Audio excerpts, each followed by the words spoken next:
Welcome to the Tocqueville Center's March event. My name is Brent Nelson, and I am a professor in the Department of Politics and International Affairs and director of the Tocqueville Center for the Study of Democracy and Society. The Tocqueville Center is dedicated to exploring the big questions asked by the best minds in the Western tradition. We are nearing the end of a fabulous year of stimulating discussions with some of the most interesting and thoughtful scholars and public intellectuals in the United States today. This year we have interested ourselves in aspects of America that attracted the attention of Tocqueville himself in 1830. We dove deeply into Protestant religion in September, American capitalism in November, and the Black experience in December. After Christmas break, we explored social capital in January, conservatism last month in February, and liberalism this month. Next month, I hope you will join us as we look at the roiling waters of Roman Catholic political thought in contemporary America. Whether you have come to one or all 7 of the events so far, we hope you have gone away with something new and exciting to think about. Tonight, as I just mentioned, we open a discussion of liberalism in the United States. Our guest speaker is Philip Gorski, one of the most insightful academic observers of American political, religious, and social life today.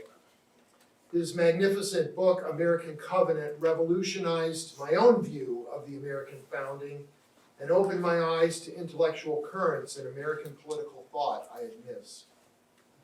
His recent books on Christian nationalism have demonstrated his superb scholarship, but have also raised his profile nationally as a public intellectual, keen to bring his insights to our current political moment.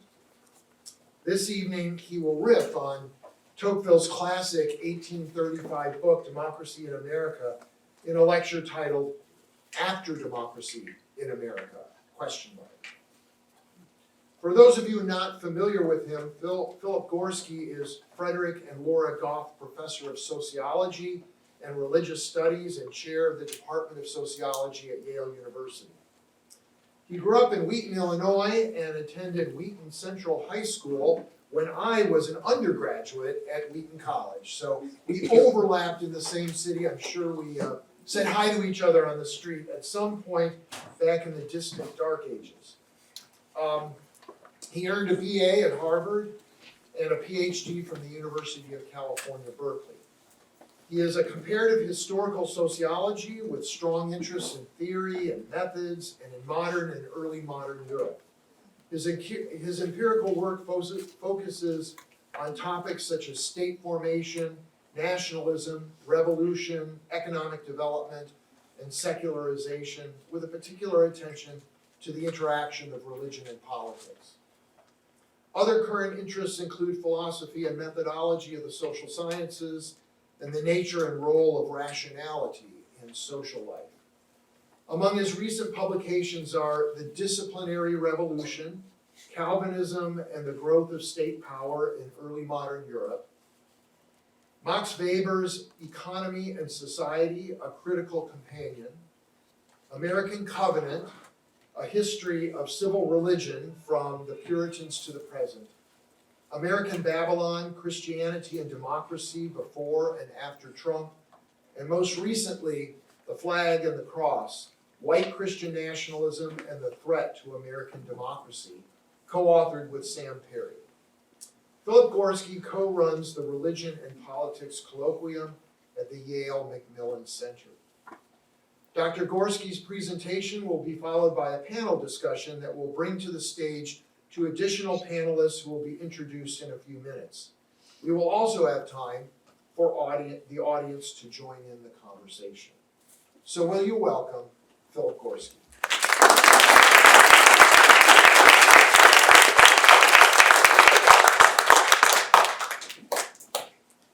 Well, first off, I want to thank Professors Nelson and Goot for the kind invitation, and also Lucy Southwell, if she's still in the hall, for making this such a smoothly organized trip. And you're going to have to give me just a second while I switch from one slideshow to the next. Does that work? Perfect. All right, well, I sometimes joke that the three most understudied subjects in American social science are sports, religion, and the military. So I'm gonna have to disappoint the sports fans and any veterans who might be out there. Obviously, the focus of my talk today is going to be on religion. And in particular, I'm going to talk about the relationship between American Christianity and American democracy, which brings me to Tocqueville, appropriately enough, since here we are at the Tocqueville Institute. Now, Tocqueville argued that this relationship was complementary, that Christianity strengthened democracy, at least in the United States. Not, he believed, in his native France, because there Christianity supported monarchy, and religion and democracy were often sharply at odds. It's been almost 200 years now since Tocqueville visited the United States for the first time, in 1831-32. And so it seems like as good a moment as any to ask whether his analysis still holds today. Are American Christianity and American democracy still complementary? Or are they now at odds with each other as they were in 19th century France? That is the question I'll be taking up today. Before addressing it, though, I want to just briefly review Tocqueville's arguments concerning Christianity and democracy. Why did he think that they complemented each other? Well, there were 5 reasons. First, because a shared faith created moral unity. Americans might have disagreed with each other on fine points of Christian theology, Tocqueville argued, but they nonetheless agreed with each other on basic questions of morality. And in his view, this was a good thing, because self-government requires a certain degree of public morality and civic virtue. The second reason is that Americans believed in social progress. Though interestingly, Tocqueville himself missed the religious sources of this belief in progress in the United States, a doctrine known as post-millennialism, the view that Christians are to establish the kingdom of God on earth for 1,000 years in preparation for Christ's eventual return, rather than the other way around. And I'll talk about this a bit more later on.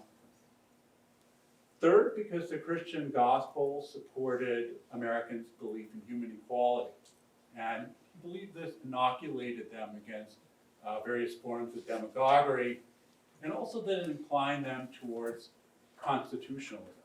That is, that it prevented them from worshiping heroic Messiah figures, and it led them to believe that there was a sort of law that was higher than the laws passed by a legislature, because God was the source of all power, and human law was limited by divine law. Fourth, because American churches were voluntary associations, not compulsory associations, and voluntary associations instilled democratic habits. Lessons learned in the village church, he thought, were readily transferred to the town hall, and from there to state and national politics as well. The fifth and final reason was because the American Constitution separated church and state. In America, religious leaders stayed out of partisan politics, and so strong was this norm, Tocqueville pointed out, that ordained clergy were even constitutionally prohibited from holding elected office in many of the American states.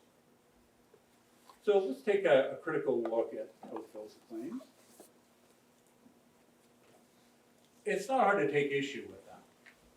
Moral unity, 1830s, this was the run-up to the Civil War. Slavery is obviously an incredibly divisive issue at this time. And I would add, so was temperance too, although that would not fully inflame the American public until the 19th century. What about progress? Well, in 1833, a Baptist lay preacher named William Miller announced that the second coming of Christ would occur in precisely 10 years. You can see how he arrived at his calculations there on the left-hand side of the slide. And he told his followers that they should sell their belongings and wait on a hill. Nor was chattel slavery the only exception to American egalitarianism. Americans were not as immune to hero worship as Tocqueville might have believed. His visit coincided with Jacksonian populism. He clearly perceived the egalitarian side of Jacksonianism, but he seemed to have missed its authoritarian aspect. Tocqueville's visit to the United States coincided also with the final years of the Second Great Awakening, revival movement that swept through the United States in the early decades of the 19th century. And had he attended a camp meeting led by a charismatic revivalist, he might have discerned a side of American Christianity that was not as organized or democratic as he imagined. As to clerical involvement in politics, Thomas Jefferson would like to have a word. Federalist clergymen such as Yale President Timothy Dwight had publicly denounced him during the 1800 presidential campaign as an atheist and, worse yet, a Francophile. Still, Tocqueville was not entirely wrong, and since he was writing for a French audience, he was probably want to paint America in somewhat more glowing colors than reality might have reflected. Because however complicated the relationship between religion and democracy was in the US, it was far less fraught than it was in France. There, many people were coming to see democracy and Christianity as fundamentally at odds. On one side of the debate were reactionary Christian thinkers such as Joseph de Maistre, who wished to reunite throne and altar in a reign of blood and terror. And on the other side, partisans of the radical Enlightenment, such as Benedict Spinoza, who dismissed all religion as superstition and priestcraft, and in some cases engaged in a kind of terror of their own. Now, such opinions were actually quite rare in the United States during the early 19th century. Most Americans viewed Christianity not only as compatible with democratic politics, but as strengthening it, and as equally compatible with Enlightenment reason. In the words of James Davison Hunter, University of Virginia sociologist, ours was a hybrid Enlightenment that drew on both sacred and secular sources. So if Tocqueville's aim was to show how the American Republic differed from continental Europe, then he undoubtedly succeeded. So that's Tocqueville's argument, and what I want to turn to now is the question of whether that argument still holds. So let's start by taking a look at the American religious landscape and how it's changed in the roughly 2 centuries since Tocqueville was writing. Now, in truth, America has never really been a city on a hill, in John Winthrop's words. It's always been more like a chain of hills separated by valleys and connected by bridges. Consider the city of New Haven, Connecticut, where I live. It was supposed to be a new Jerusalem. It was literally, the original city plan was literally based on a biblical plan for a Hebrew encampment. And in fact, downtown New Haven doesn't really look all that different from this even today. At the center was, and still is, a congregational church known as First Church. A century later, in 1723, an Episcopal church was erected, really just a stone's throw away, no coincidence that, I'm sure. The first Baptist church was established there in 1816. The first Methodist church was built in 1846, both just a little bit off of the central square, the kind of sacred center of New Haven. The first Catholic parish was established at a safe distance, several blocks away, in 1832, the same year in which the Congregational Church was officially disestablished in Connecticut. Connecticut, the last state to officially separate state and church at the state level. The first African American church in the United States, at least that's what they claim, was built in New Haven in 1820, about a half a mile away. The first Jewish synagogue in 1840, a few miles further away. As for Yale, it was initially immediately adjacent to First Church, and appropriately enough, as its original mission was to train congregational clergy. And this is why almost all its present presidents until well into the 20th century were in fact ordained congregational ministers, including the aforementioned Timothy Dwight. Then in 1932, the Divinity School was evicted from Central Campus and relocated to a new perch atop a nearby hill, because Yale was now a secular research university on the German model. Today, in more recent decades, there is a Pentecostal vineyard congregation that occupies one of the old Methodist churches near the Greens. There's a non-denominational Vox church that meets in a high-tech music club a couple blocks away. And then sometimes an emerging church congregates at a seedy dance club around the corner. As for Yale, it now trains far more bankers and consultants than pastors and theologians. So I'm not just trying to give you a tour through, I guess, what's now my hometown. I'm trying to sort of give you in miniature a picture of the religious history of the United States. The initial domination of Protestant dissenters, who then became the Protestant establishment. The arrival of Baptists and then Methodist missionaries and congregations, who gradually became middle class. The racial split between black and white Christians in the decades leading up to the Civil War, and that persists, at least physically and geographically, even to this day. Then the arrival of Catholics and Jews and their initial relegation to second-class citizenship around the same time. The gradual secularization of higher education in the late 19th and early 20th century. And not to mention the bitter debate between Protestant liberals and Protestant fundamentalists in the 1920s that led a group of conservative Presbyterians who decamped from the Princeton Theological Seminary, head west to Southern California and establish Fuller Theological Seminary. Then the emergence of evangelicalism after World War II, led by figures such as Billy Graham, another Wheaton College alum, and in recent decades, the rapid growth of Pentecostalism. So that's the big picture of religious change. But what I want to do now is just zoom in a bit and focus on three interconnected trends that have drastically reshaped the religious landscape of the United States over the past half century.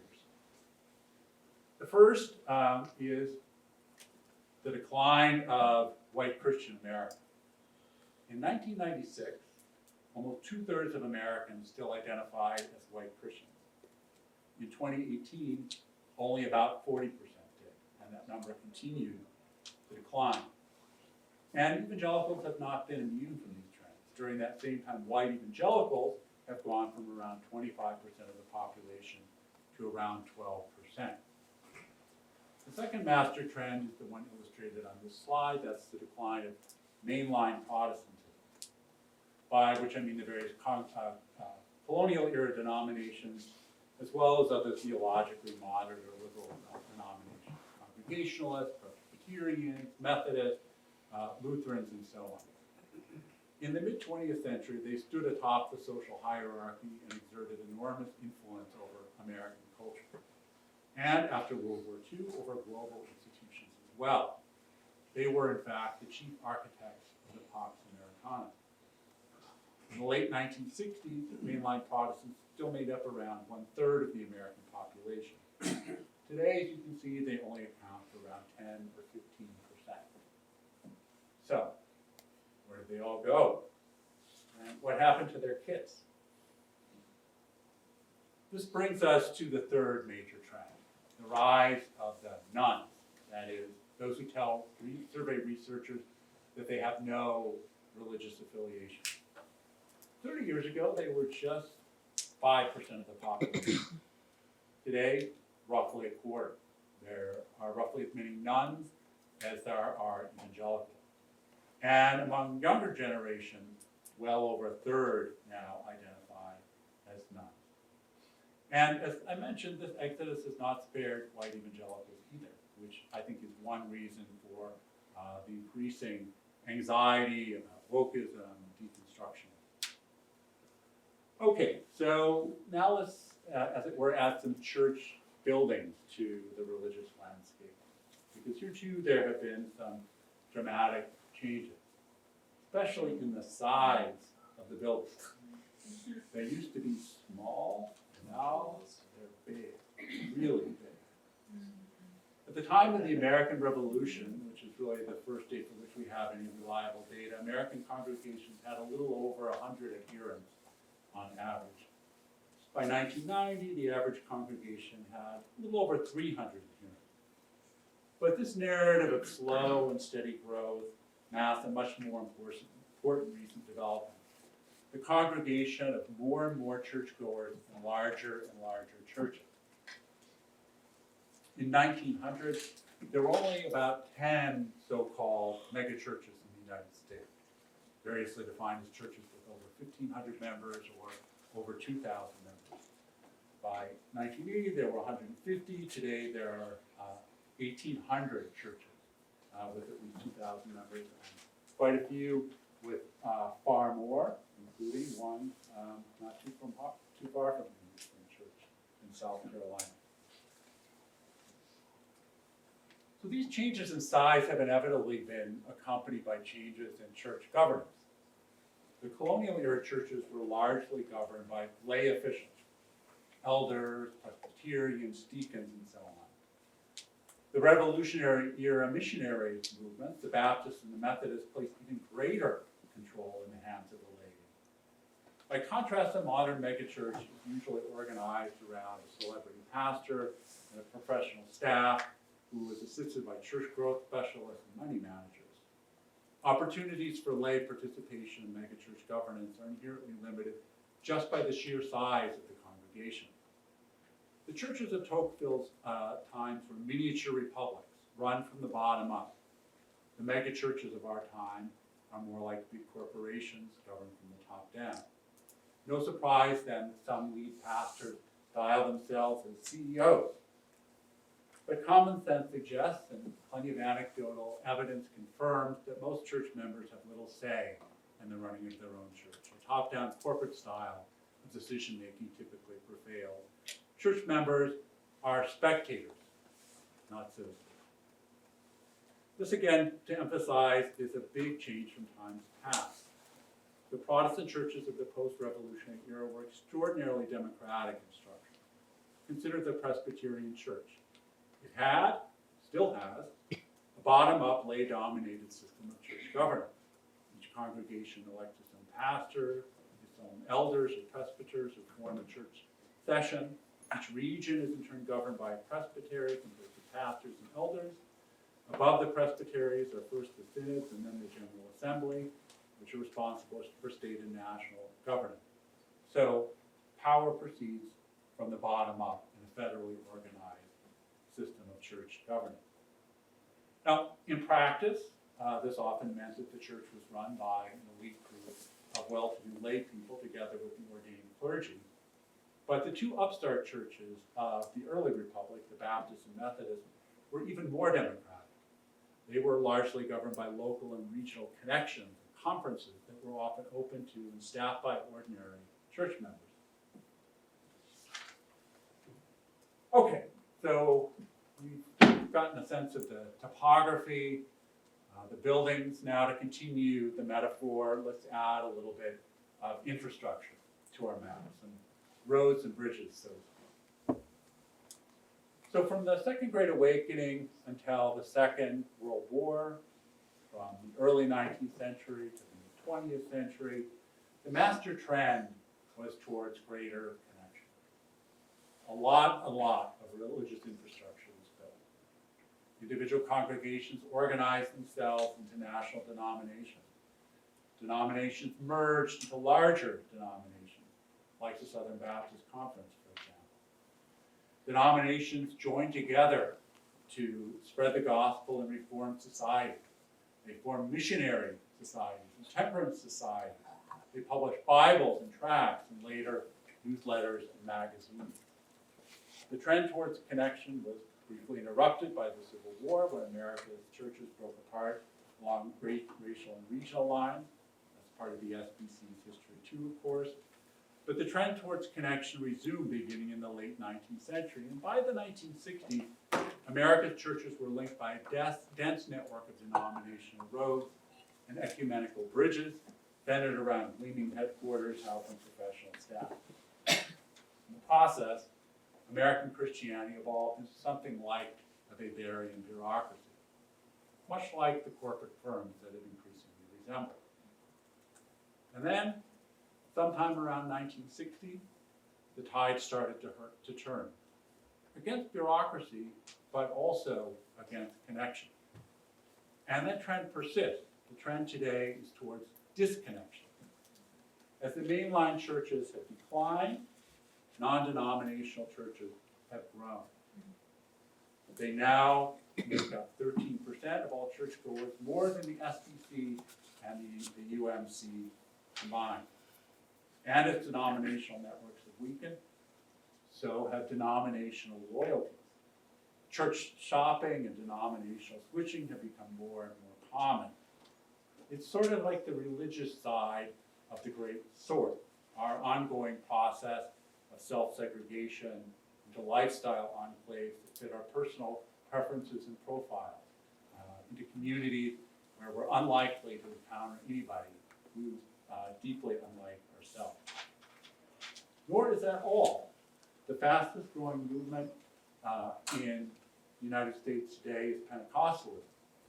That has led to the growth of the leading Pentecostal denomination, the Assembly of God, which, as you can see here, is the only denomination that is growing today.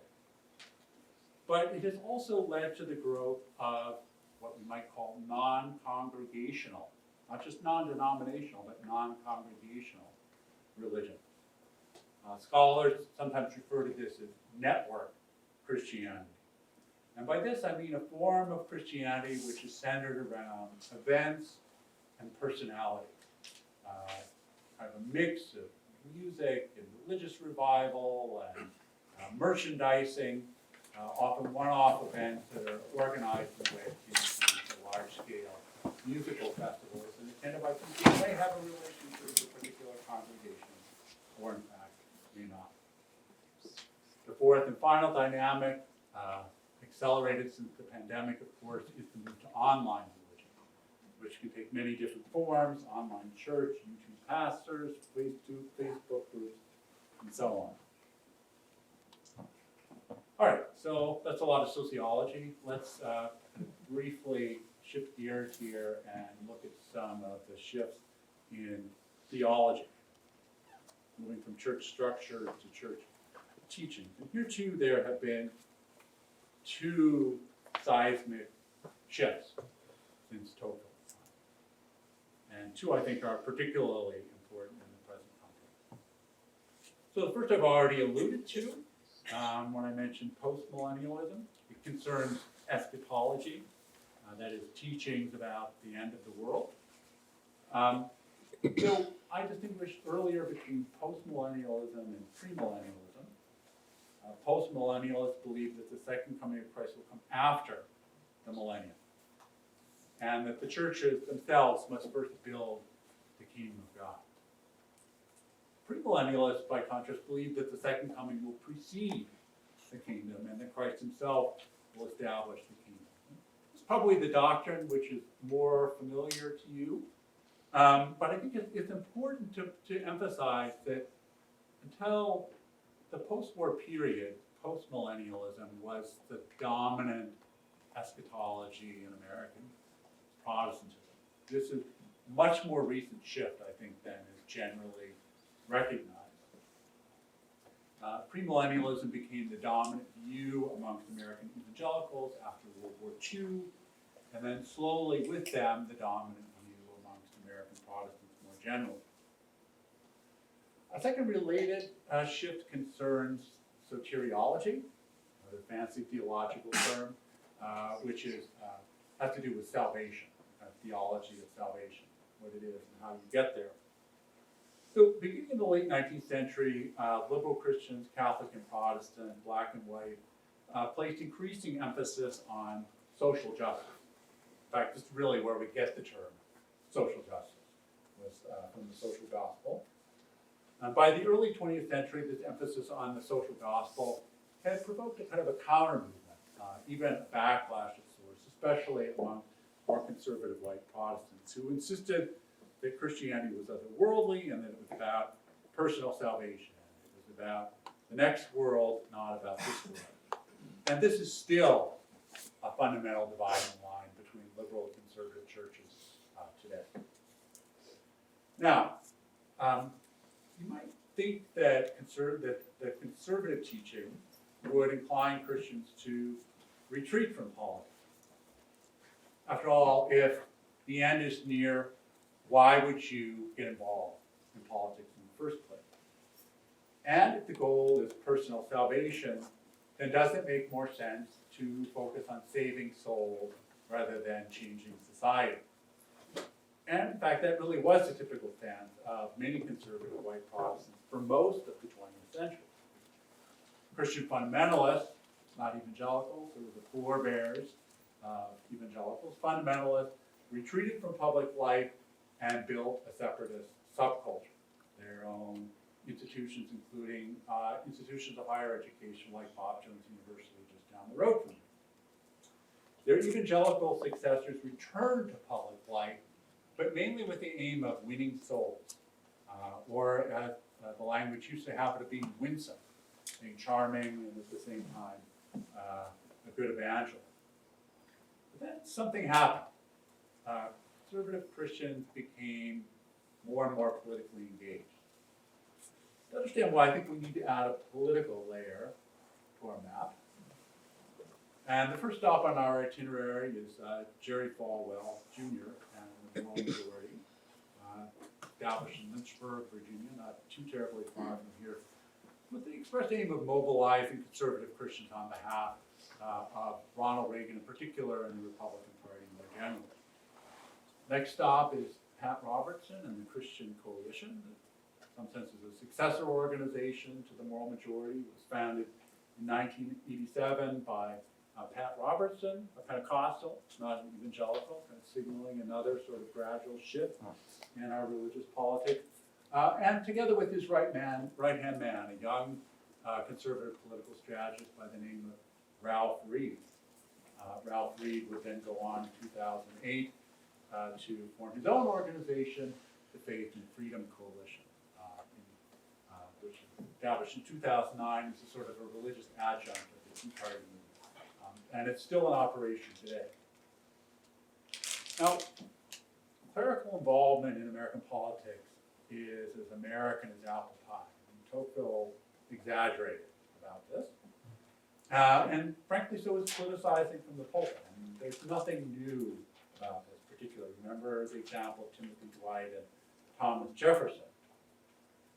What is arguably new here, I think, is clerical involvement in partisan mobilization, explicit partisan politics. American clergymen and their followers have often played central roles in single-issue social movements in the past. Movements for slavery and against slavery, for temperance and against temperance, for suffrage, against civil rights, even abortion. There were clergy on both sides of that debate. But as I said, for and against.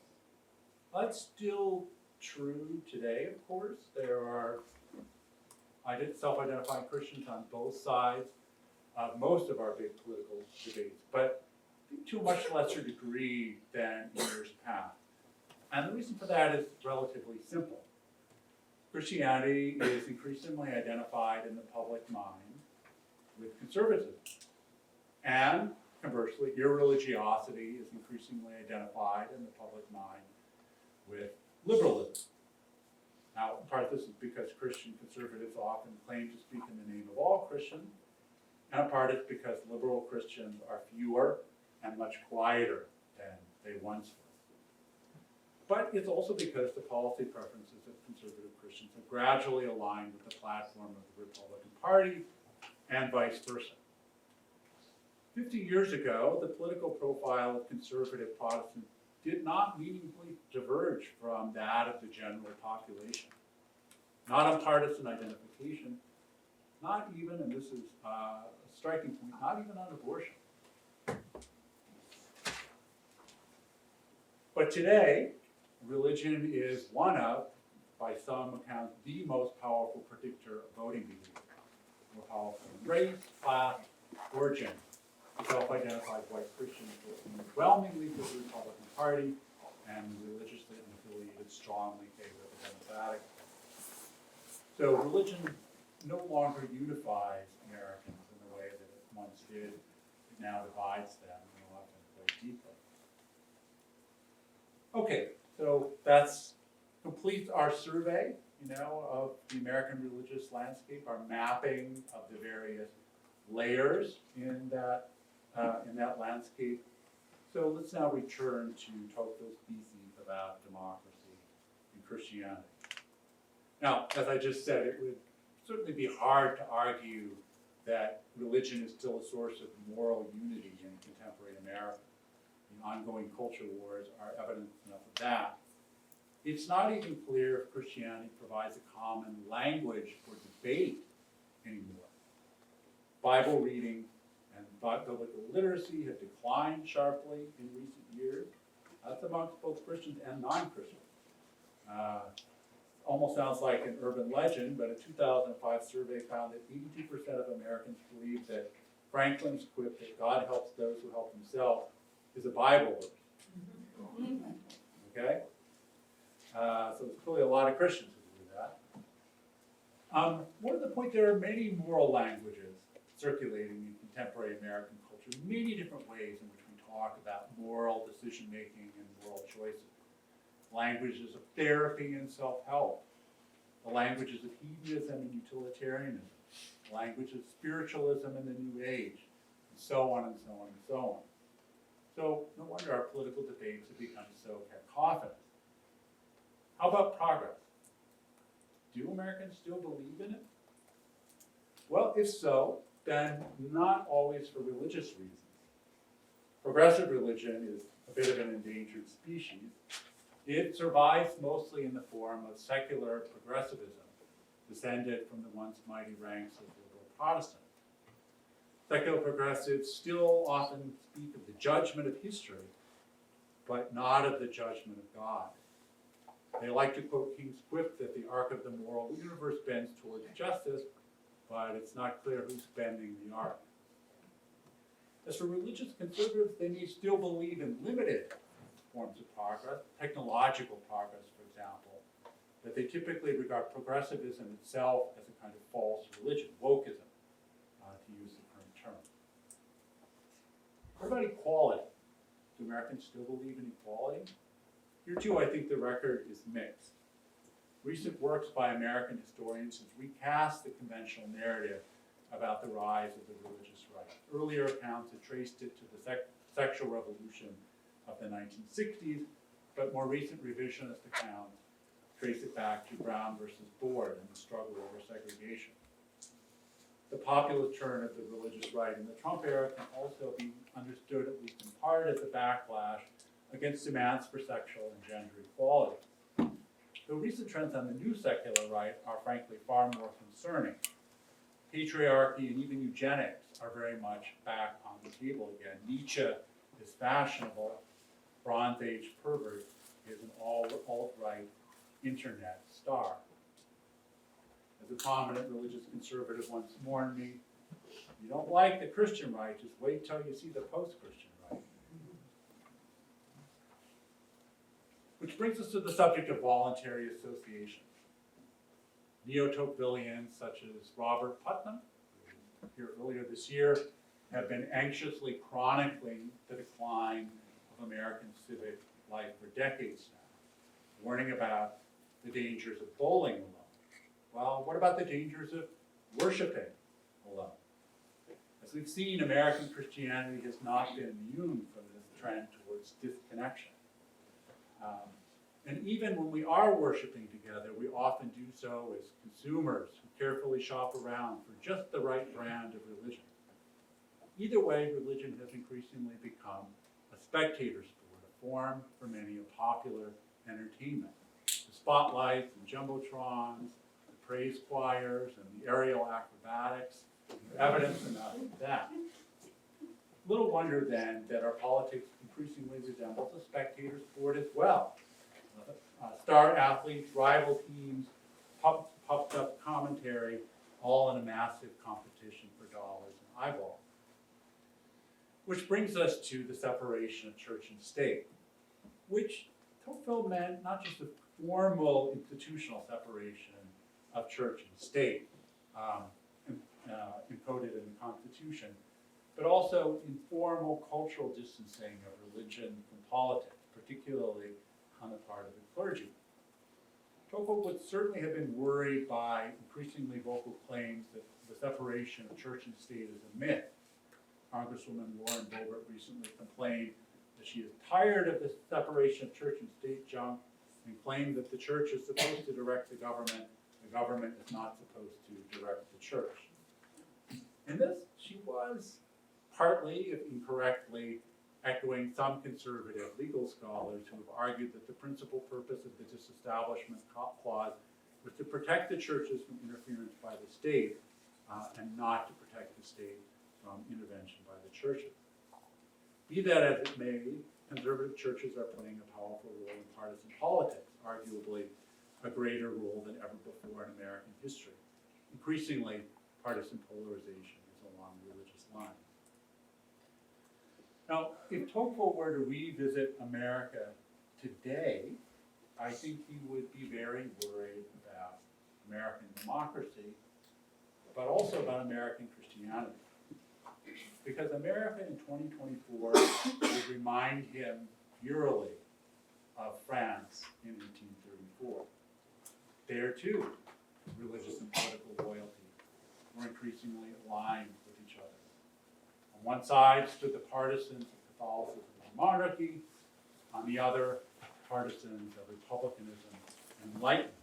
There was not one France, but two, and the divide between them would remain the key fault line in French politics until at least World War I. And, for that matter, a key front in each French Revolution from 1789 to 1848 to 1871. It was not really resolved until 1905 when the Third Republic enacted a series of laws that effectively separated church and state and enshrined the principle of radical secularism, known in French as laïcité.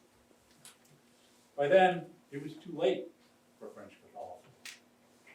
The alliance of throne and altar drove the champions of democracy out of the church. France was then, and still remains, one of the least religious countries in the world. I fear something similar may be happening in the United States.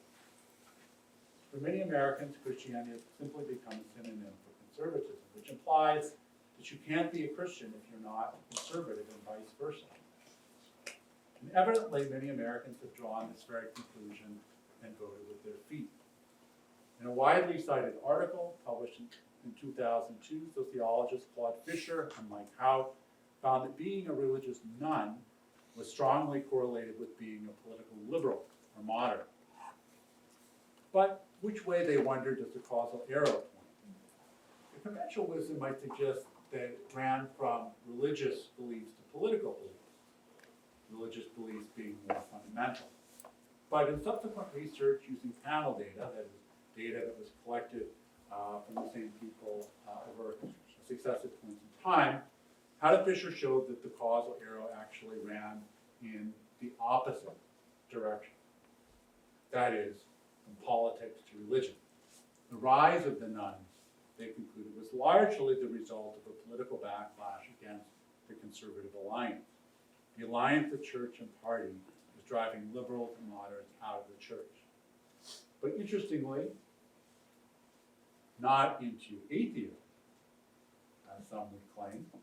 Most liberal nuns, as you can see here, are actually unchurched religious believers. Driving them out of the church, not turning them into atheists. I fear that the reverse may also be happening, that the alliance between religious nuns and political liberals may be turning some religious radicals against democracy itself. This at least is one conclusion from recent research on Christian nationalism.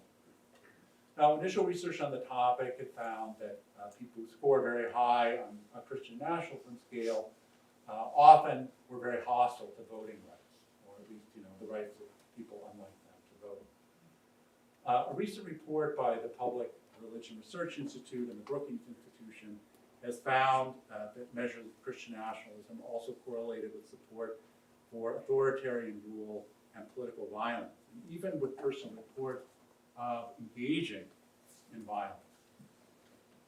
Conservative critics often complain of left-wing liberalism, and not without reason, but this should not distract them from the illiberal currents coursing through their own backyards.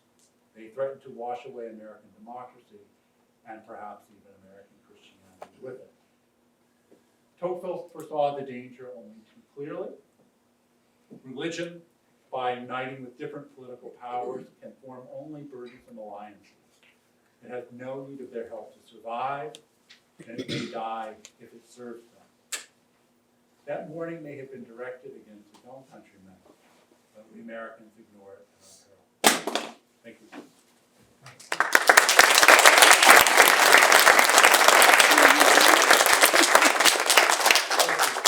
And you can take center spot there on the stage, and I'm going to invite our other two panelists to the stage, please, and I'll introduce you as you come up.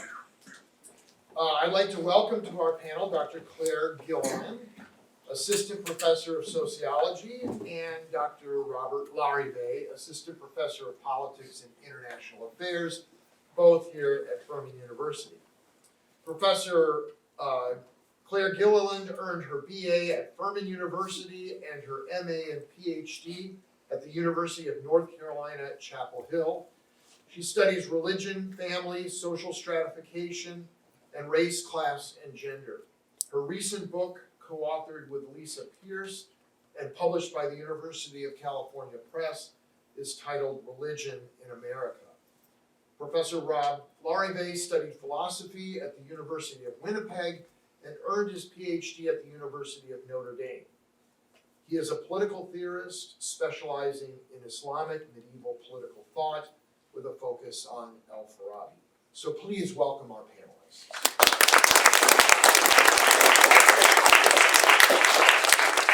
So I've asked each of the new panelists up here to react to Dr. Gorski's paper, which they have read and now heard the talk.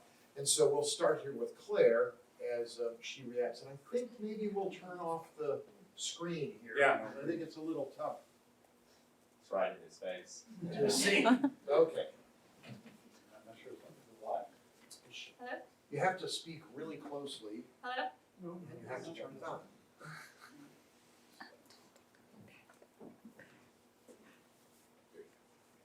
Hello? Keep going. This is what my dad says I have to be smarter than the microphone, and we did it. Well, thank you, Dr. Gorski, for being here. Thanks to all of you for attending. In terms of my reactions, just want to echo a few key trends that you mentioned and maybe pose some follow-up questions that we can continue in our conversation up here. The first theme I was thinking about is more about this progressive religion or the religious left. The second piece I was thinking about is the role of clergy, and my students who are in the audience will understand that those are a lot of my research areas.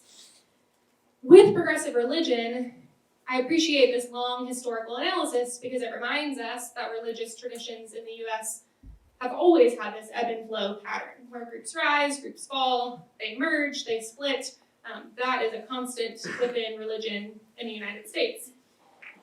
And so the question I'll get to eventually is the quiet and shrinking nature of the religious left or progressive religion a temporary blip, or what would it take for you as a historical sociologist to declare this to be the end of liberal Christianity in the same way that the scholars you mentioned are calling for the end of white Christian America? Because I'm thinking about a few empirical trends. One is that the evidence for mainline Protestants is striking. Scholars have decomposed or disentangled those factors in all kinds of ways and come to the conclusion that mainline Protestants have declined over really the last half century. That has not seemed to reverse. At the same time, your point about how they've had outsized historical influence, I think still holds true. They're overrepresented in Congress in ways that religious nuns don't have much representation at all. And at the same time, we often want to put mainline Protestants into the category of the religious left, even though when we look at empirical data of those adherents, they straddle partisan lines almost 50-50. Their clergy tend to be more liberal, but the adherents in the pews of Methodist and Presbyterian congregations are far from a solidly Democratic bloc. And so I wonder how much the decline of the religious left is a challenge of us as scholars wanting to find a parallel group that has the same degree of political and religious alignment that we see in the religious right as a kind of parallel on the left, and how much it is that we're looking in the wrong place for what you call this endangered species. So again, what would it take for us to declare the end of that group? Could they be hiding somewhere that we as scholars and sociologists who over-rely on quantitative data may simply be missing? Should I pause or keep going? I'll keep going. Okay, second question about the role of clergy. I'm curious about how clergy fit into all of these trends, because you mentioned, one, these megachurch celebrity pastors having huge crowds of attendees in their pews. Some of my research has actually been on gigachurches, which is one step above megachurches, so 10,000 weekly attendees or more, and there's actually about 112 gigachurches here in the US. So the ones that were mentioned, that list could have gone on much further. And what we found in some of our research on the rhetoric of gigachurch pastors is that they're actually pretty apolitical. They do not want to wade into the waters because they are catering to this giant audience in ways that make them pretty toned down or kind of careful with the claims they make. And then for clergy and what we would consider more traditionally sized congregations, if they are experiencing this emptying of the pews that you document up here, then that also can temper their speech. Because for some of them, it can be a draw that they use to bring people in if they have very ideological statements. For others, it can be a threat that if you turn off too many people, if your COVID policies are too extreme, if your response to one issue or another doesn't fit what people are looking for, it's easy enough for them to move down the block, hop right across the street, and be somewhere else.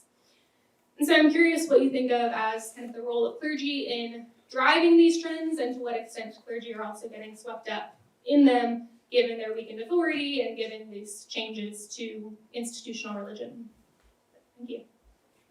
Why don't you go ahead and respond to that? I think that was, a good thing to respond to, and then we'll get to Rob. Yeah, no, that probably makes sense, because otherwise I'm gonna forget the question. Yeah, right. Listening to Roberts. So first, the question about progressive religion and mainline Protestantism.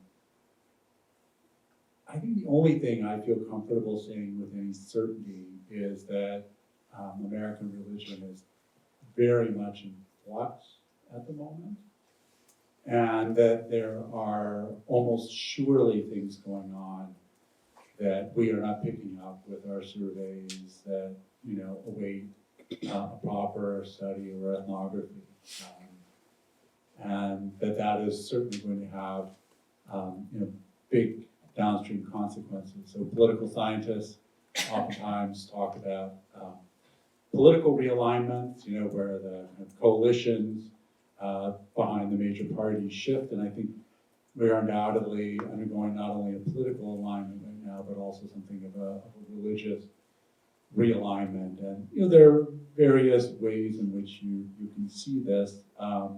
In one small blip I would point to is that there is some evidence that the decline of mainline Protestantism is actually leveled over the last 4 or 5 years, and there's also some anecdotal evidence that may be due to people moving out of sort of non-denominational, low church traditions into more denominational, traditional, high church denominations that have a kind of a richer liturgical tradition, which is something that I think some people really, young people in particular, are really searching for right now. So I think that's certainly one trend.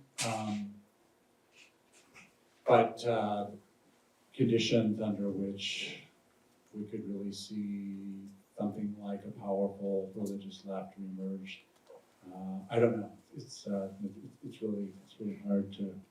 really hard to say. But one thing I will say is never underestimate the the adaptability of American Christianity. I mean, it's reinvented itself and reshaped itself and reformed itself so many times over the last 400 years that I think pronouncing its death would be kind of Mark Twain-like mistake. Rumors of my demise and all that. As to clergy, I'm of course anxious to hear more about your ongoing research on this topic. It's definitely true, right? I've seen this, might even have been your work with Lisa Pierce, that a lot of the megachurch pastors are kind of soft pedal political stuff just because they want to have as many people as possible in the pews and they don't want to offend anybody, and they realize that there's a spectrum of political views out there in the audience. I think though that some of this is really driven more by rifts within congregations. Certainly have heard anecdotes about this for a while, and this is just richly documented in this recent book by Tim Alberta, The Kingdom, the Power, and the Glory, which is years of honor. He himself is the son of an evangelical pastor from Michigan, and spent years visiting congregations, talking to clergy people all around the country, and the clergy talkers sound incredibly stressed out, and a lot of it is because of rifts within their congregation, as opposed to something that they themselves created. It sounds like being a pastor has got to be one of the most stressful jobs in the country right now. Thanks. I want to just make one comment. Sure. If I was reading one of your slides correctly, there were two groups that were rising in membership. One was the Pentecostals, the AOG. And the other one was the PCA, the Presbyterian Church in America, which is sort of this, and full disclosure, I'm a member, but it is a bit of a midway point, right, between the kind of broadly evangelical and megachurch, and a lot of people that have left the megachurch, and again, full disclosure, I'm one, have moved into the PCA, which is more structured, a little bit more liturgical, but still with the same emphasis on biblicism and gospel and those kinds of things. So I thought that data actually showed something more about what maybe Claire is getting at, and you are too, Phil, this longing for something a little more structured than what you're finding in the broader evangelical scene. So, just Rob. Thank you very much for your presentation. I really enjoyed it. And I would like to return to Tocqueville. You mentioned what would Tocqueville see or say if he returned to America in 2024? And he would see, as you say, something like France in 1834, where France was divided into two Frances. You had partisans for Catholicism and the throne, and partisans for republicanism and enlightenment. And Tocqueville goes on to describe in more granular detail what this looked like. And he sees several groups. One of the groups are the vociferous atheists and secularists who can't help but see Christianity as intrinsically political. They bypass the theology and they see it as a political doctrine, a political movement. There are other groups that they're doubting Christianity, but they don't fully say it, or they kind of seem Christian. And another group that are too afraid to reveal they're Christian. They're too afraid to speak, and so they hide, right? Not reveal their Christian identity. And amidst this, there's another group, and this other group becomes partisan. They shore up their, gather together and become quite aggressive towards those people who seem to be anti-Christian. They despise, he says, everything that's new they have to become partisan. And they see the only way to recover Christianity as becoming political and partisan. And so Christianity becomes tied to partisanism. And Tocqueville describes it like a beast. Politics is turning into this husk. Christianity is inseparable from it. And that there's maybe no way to cut Christianity off this husk so it can arise again. And this seems to connect to one of the sentences you were saying at the very end. You made this claim that the alliance between religious nuns and political liberals are turning the religious conservatives against democracy. They're in part responsible for doing that. And we see this in evidence in Christian nationalism, the Christian nationalism that you've been working on. So I've been wondering, what is the topology of these various groups? Because you have Christian nationalists, you have religious conservatives. They're kind of sometimes blended together, sometimes separate. So if you could briefly explain what are these different groups, what's the distinctions, and are we in a situation where those who are really suspicious of Christianity as well as Christians, we cannot help but see that as political now. They're almost inseparable. That even opponents of Christianity see it as intrinsically political. So there's a spiral where different groups on different sides of the political spectrum see Christianity as an inherently political movement.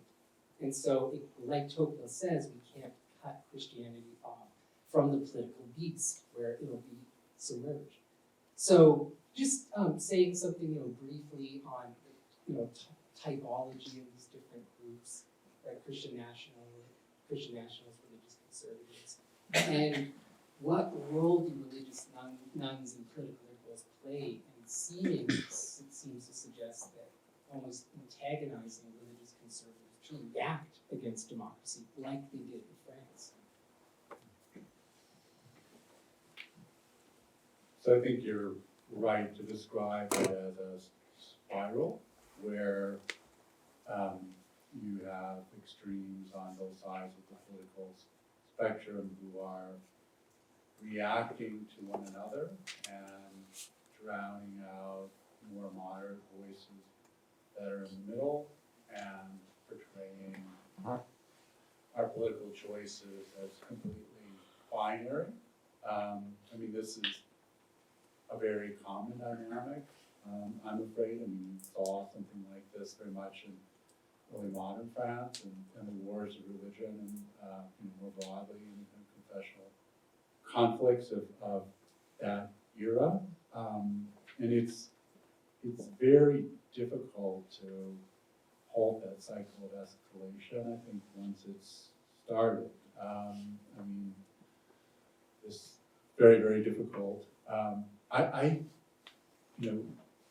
Only thing I think I would really add to your analysis is that they're just as many folks on the left have come to see conservative Christianity as just politics by another name.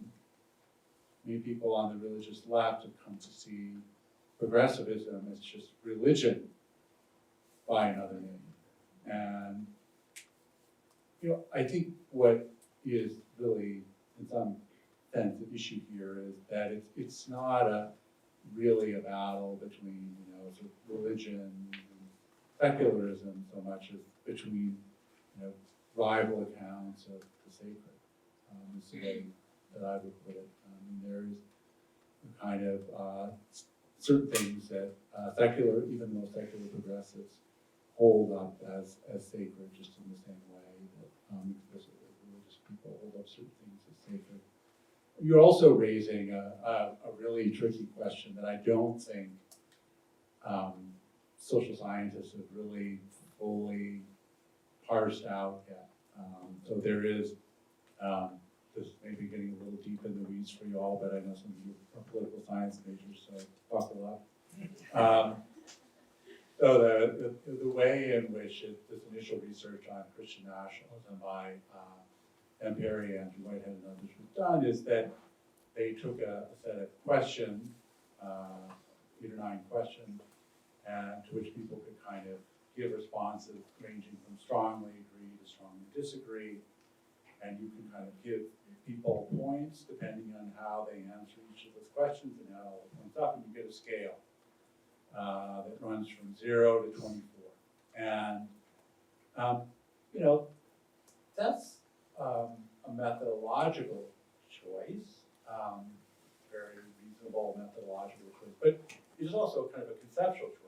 You are thinking about Christian nationalism as a matter of degrees, right? That you could be more or less of this.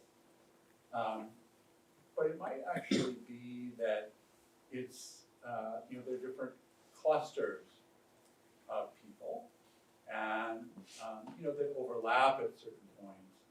So you might have, you know, people who are just morally and socially very, very conservative, who also happen to be religious and think that that's reason enough for their voices to be heard. And then there might be people who think, well, no, I want, you know, I'm representative of what America really is, and I'm going to work to impose that vision on everybody else by whatever means possible. So those are two rather different positions. And I don't think we really know yet what the truth of that is. I mean, as to, you know, religious nuns, I think I've already a little bit tipped my cards there. Like, to put it as pointedly as possible, religious nuns are not scientific materialists for the most part. I mean, you know, you're not going to find very many hardcore scientific materialists, like, well, maybe on Sam Harris's podcast and like a few elite universities, you know, campuses, but this is a very rare species.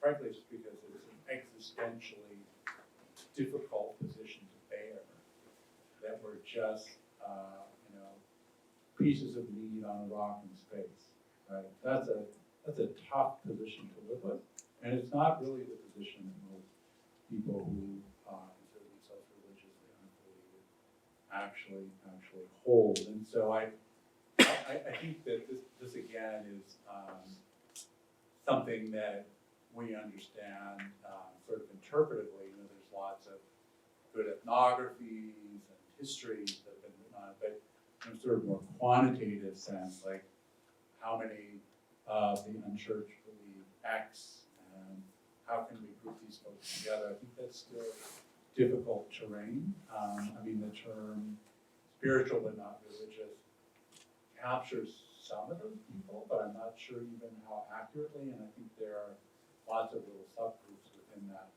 group as well. So I guess I'm hunting a little bit on the question, but really just because I think we don't know yet, you know, how to break down these different groups and more detail. Let me throw a question out to all three of you.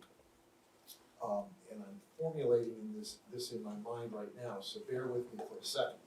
If I read Tocqueville, I get the strong sense that you need religion for liberalism to survive. Liberalism defined as free and equal individuals who consent to a government ruled by law. Just take a very simple definition. But you have to have guardrails, as we were talking about the other day, and you mentioned some of those. You have to have training grounds, you have to have a moral sense so you don't go off the rails. You have to check individualism with some sort of community. Those are just absolutely essential things to keep liberalism from destroying religion, but also destroying society as a whole. You've got others, and I'm reading Patrick Deneen right now, who we'll see next month, and I don't want to put too many words in his mouth because he's going to come here and contradict me, but the notion is that, you know, liberalism really undermines religion. It's liberalism that won't let religion survive. And so I want to know what the three of you think. Is religion essential to liberalism? Or is religion essential to liberalism? Or is liberalism a danger to religion? Or both? Or all of the above?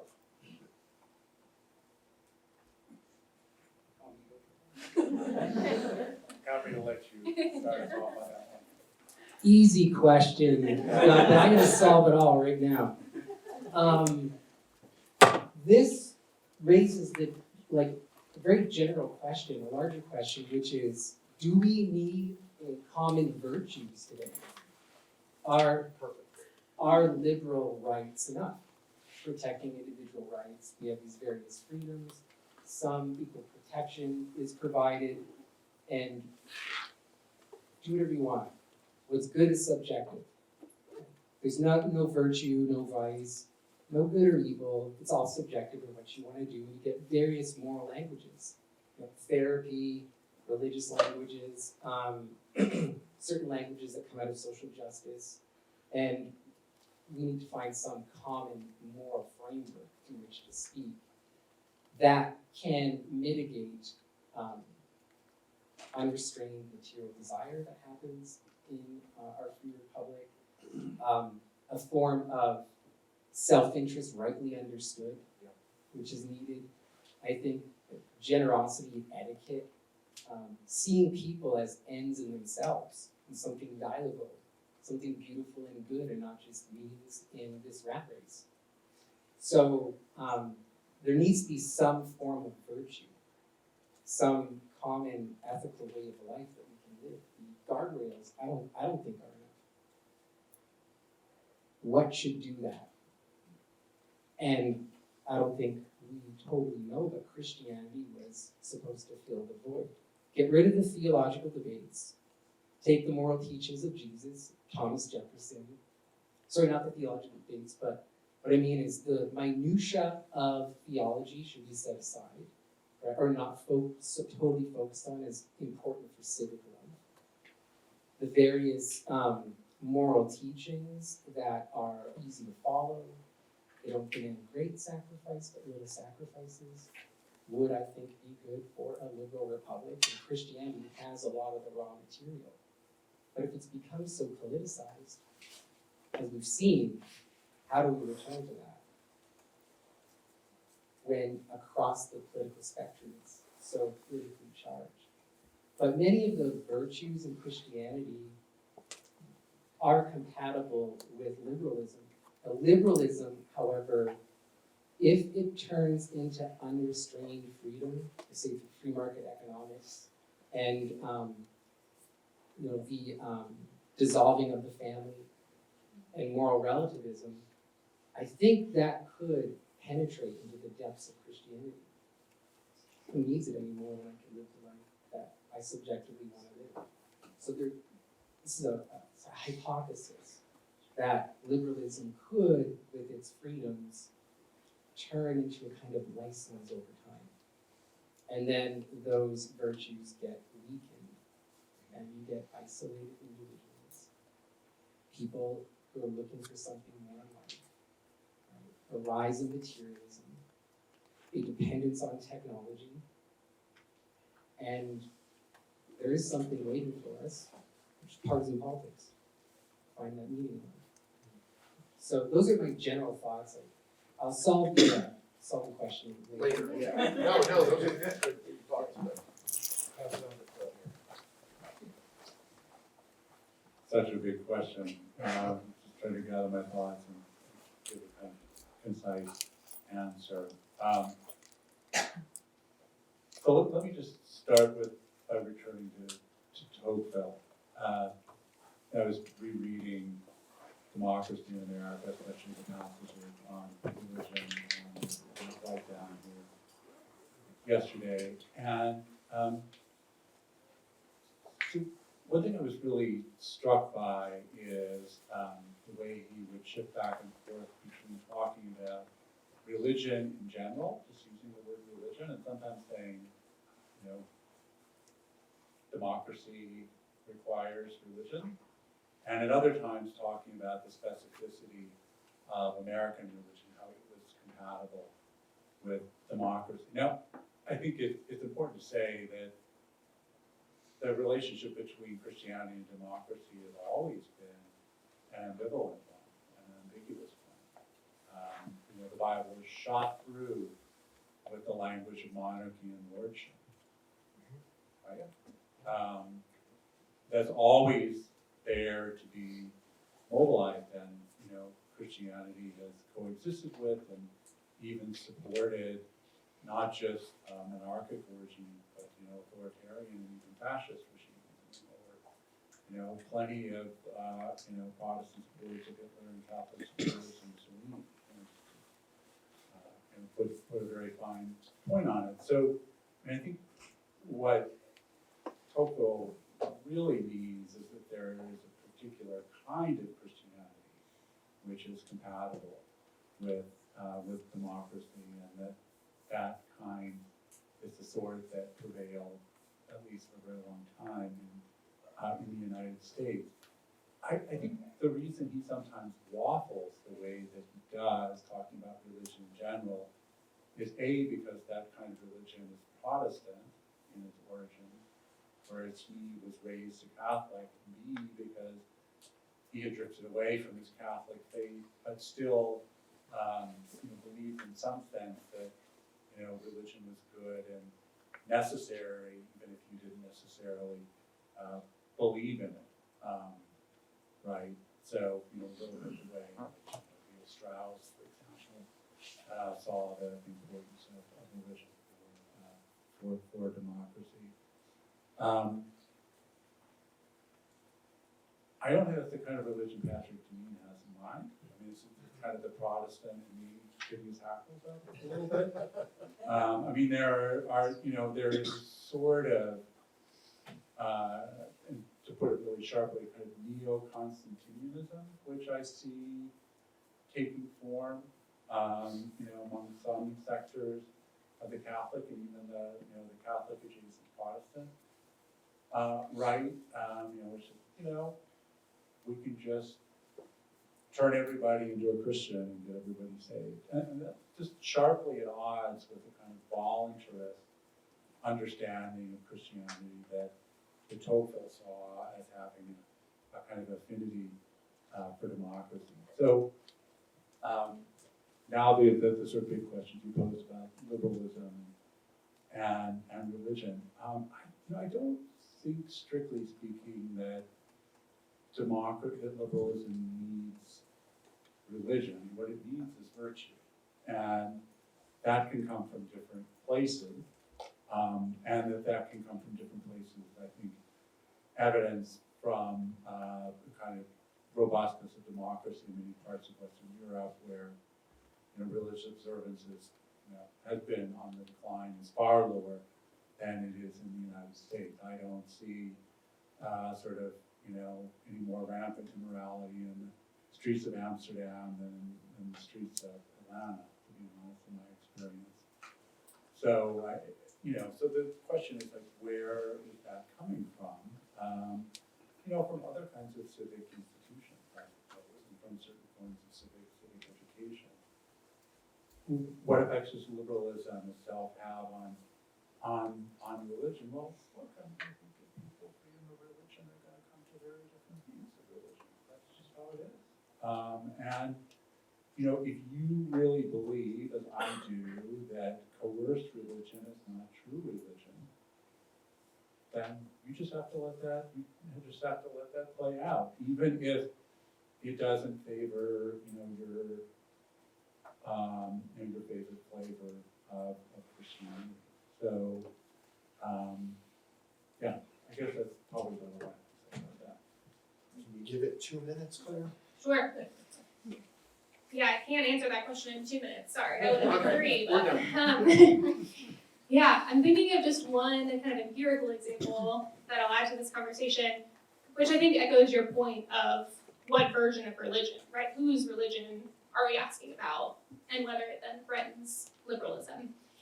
And what I'm thinking about is that when we have in the US this very voluntary participatory, even democratic nature of particularly Protestant Christianity, that absolutely lends itself to these different interpretations that will have different effects on something like democracy. And what I'm thinking about is a case where, just in some of the data I was analyzing earlier with some of my students, we're looking at how clergy responded to the Black Lives Matter protests in 2020. And there's a pastor who explicitly makes the case that the protests that were happening were wrong, because Jesus never protested.